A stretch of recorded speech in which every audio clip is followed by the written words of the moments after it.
boys and girls, and welcome to the Premier League Review, the show where I go through the results over the Premier League games this weekend.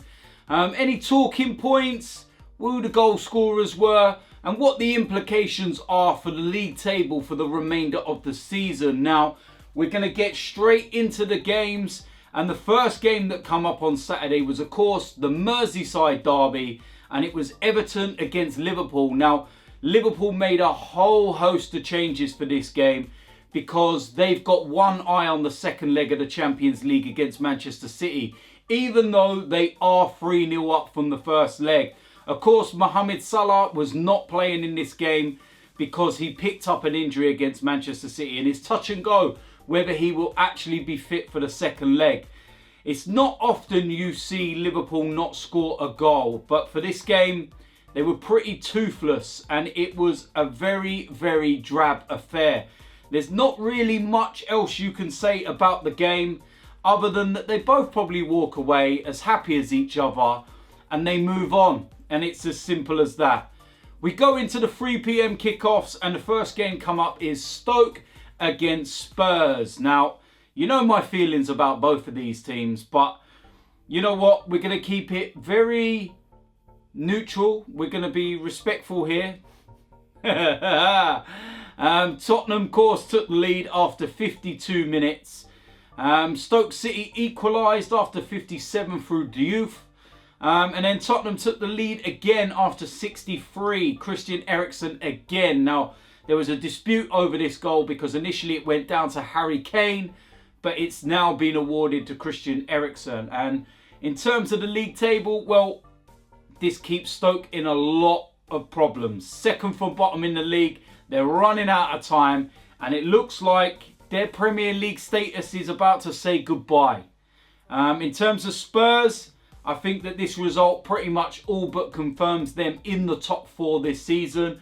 Where they'll actually finish in that top 4, I don't know yet, but I think that they will be having Champions League football again next season. Next up, we have Watford against Burnley. Now, of course, Burnley, they're trying to chase down 6th place, and a remarkable achievement to get into Europe next season. Watford, of course, I think they're well out of danger, and they're kind of just floating around the middle. But at the moment, they still can't say, you know what, we're definitely safe. So they need to start getting some points on the board. Now, they took the lead in this one through Pereira after 61 minutes. And then, out of the blue, Burnley scored 2 goals in 3 minutes. Sam Vokes and then Cork after 73 minutes completely changed the game. Watford, they had 14 shots on goal, 5 on target, compared to Burnley's 7 and 4 on target. Next up, we have Brighton against Huddersfield. 2 teams right in the mix down the bottom. You're looking at this one and you say who would probably be the happier. You would have to say Huddersfield, based on the fact that they were away from home, and Brighton have been picking up some very good results at home. Of course, Brighton took the lead after 29 minutes.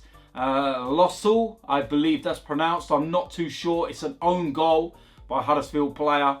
And then Mooney, he equalises after the 32nd minute.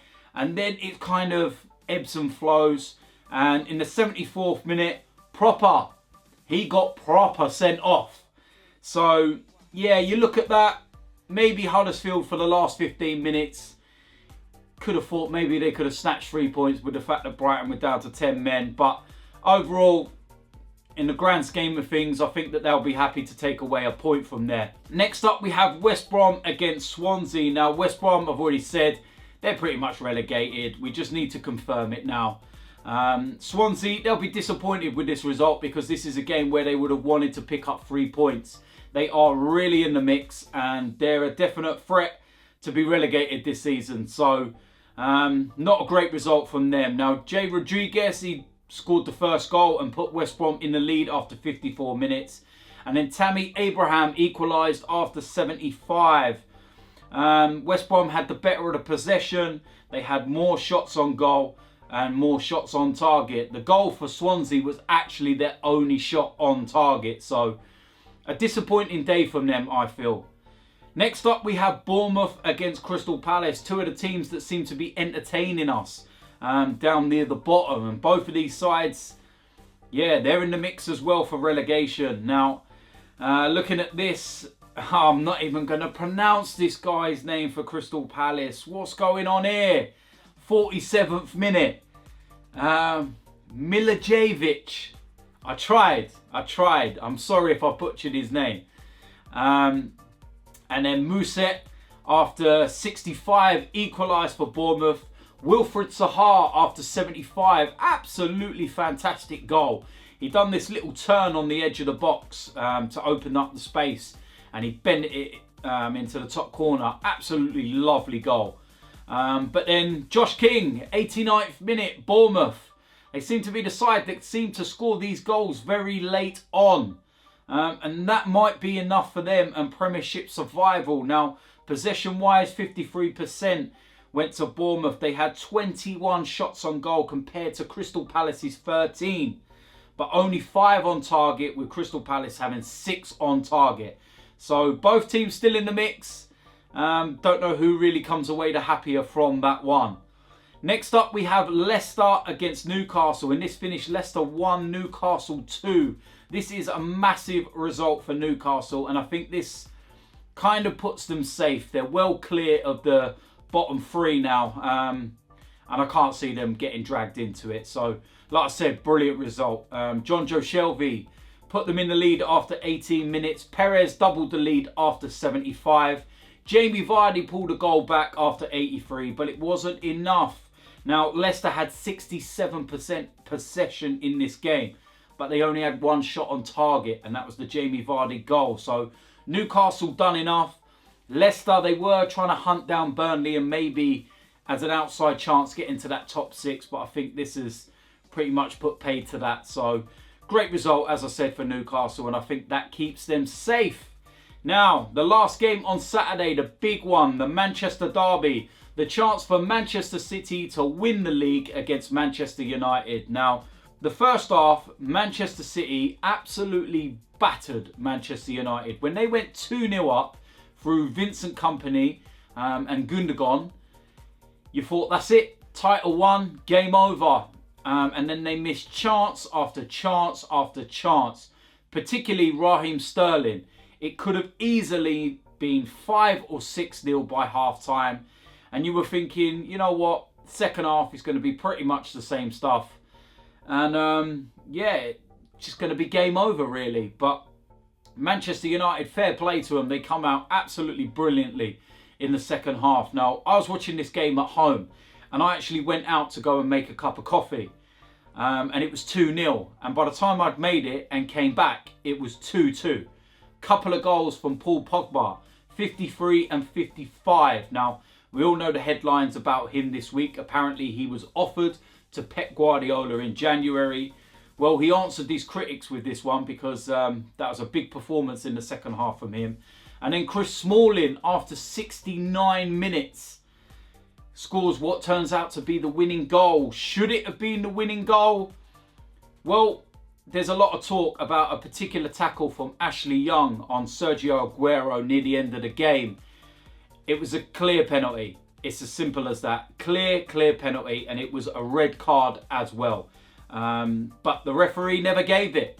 Moments later, Sergio Aguero, brilliant header. And David De Gea, just as he's done all season, makes an absolute worldie of a save. And Manchester United go on to win the game. Now, Manchester City, they had 65% possession. They had 20 shots on goal in comparison to Manchester United's 5. Only 6 on target, 4 on target for Manchester United. So they scored 3 out of those 4. So good day at the office for Manchester United. They got a bit of the bragging rights, but only delaying the inevitable because Manchester City will win the league. But yeah, they got the bragging rights for this one, Manchester United. We move into the Sunday games, and first up is Arsenal against Southampton. Now, this game, it kind of caught light towards the end. It was very poor to begin with, especially from Arsenal in the opening 20 minutes. Shane Long, 17th minute, put Southampton in the league.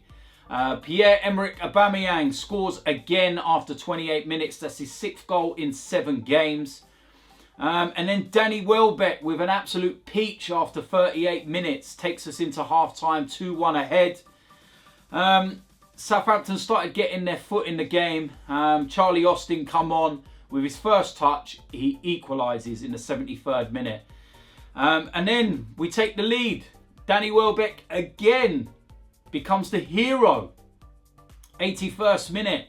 And then right towards the end of the game, it all kicks off. Stevens for Southampton in the 92nd minute. He gets a straight red card. And then Mohamed El Neni, he gets sent off. And I've seen that one, and that is absolutely pathetic, that sending off. It was just, it is what it is. But, you know, we move on. In terms of the possession, 65% from Arsenal. 13 shots. Southampton actually had 15 shots. We had 7 on target. Southampton had 8. So it just shows they had a lot of the game. And they probably can feel a bit hard done by that they lost this one. So in terms of the league, what does it do for them? Well, they're 3rd bottom and they are in an absolute mess. A relegation dogfight. So a point here would have been a massive result for them. But they move on to the next one and they know they've got to start picking up points if they want to stay in the Premier League. Last game of the weekend is Chelsea against West Ham, and this finished 1-1. Now, Azpilicueta put Chelsea ahead after 36 minutes. They had chance after chance well after that. They had 23 shots on goal, 60% possession.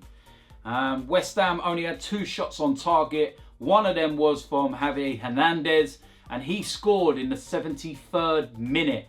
Now, there was loud boos after full time, and I really can't see Antonio Conte lasting very much longer. I think that they're just waiting until the FA Cup is dealt with and Chelsea go out or they win it, and then I think we will hear that Conte has been sacked.